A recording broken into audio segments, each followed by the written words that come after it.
Le samedi 14 janvier dernier, la salle de conférence de l'OBRJM a abrité la 7e Assemblée générale statutaire de l'Association des femmes du secteur minier au Bénin. À l'occasion, la présidente a adressé en quelques mots les activités qui ont été réalisées courant l'année 2022.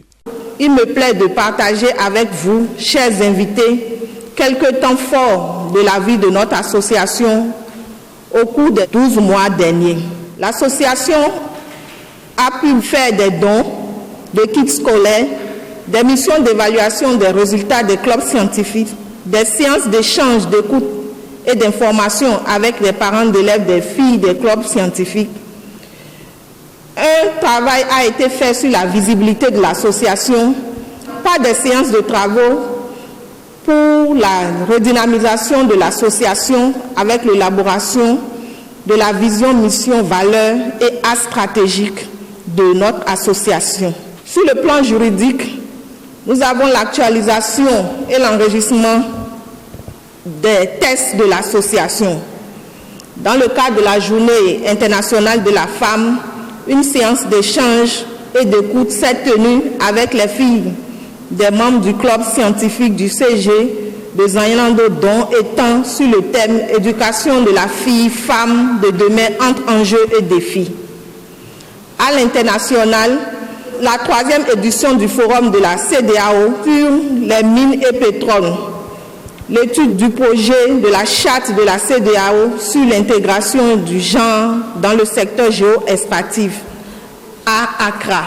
Il s'est tenu la réunion annuelle des associations des femmes du secteur minier et pétrolier de l'espace UEMOA en vidéoconférence avec une formation sur le contenu local et genre sur le secteur minier.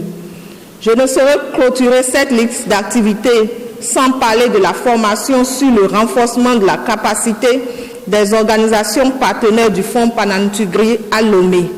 Tout comme les différentes autorités représentant la directrice générale des mines, le DG de l'OBRJM, le ministre des Mines et les sociétés minières représentées par la DG de la société BCG, les participants se réjouissent de l'organisation et des résultats obtenus.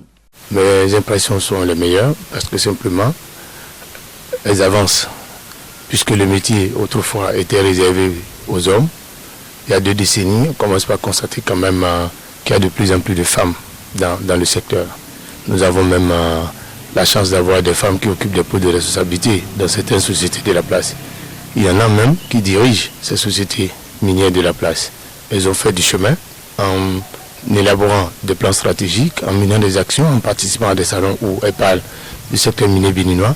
Il y a également une feuille de route qu'elle compte décliner sur un plan triennal visant non seulement à faire participer davantage les femmes dans le secteur, à renforcer les compétences des femmes du secteur, amener les apprenants, d'accord, c'est-à-dire la génération future, à s'intéresser beaucoup plus au secteur pour qu'on ait beaucoup plus de femmes dans le secteur des mines. Eh bien écoutez, l'association a vocation d'œuvrer pour la condition des femmes dans le secteur minier et pétrolier.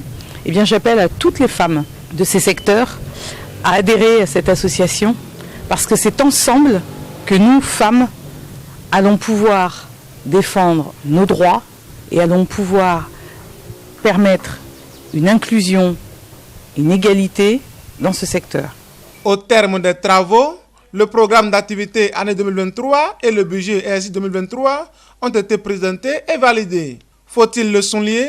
L'Assemblée a validé l'adhésion de 3 sociétés et de 4 membres, dont une directrice générale de société. S'unir pour mieux servir, s'unir pour mieux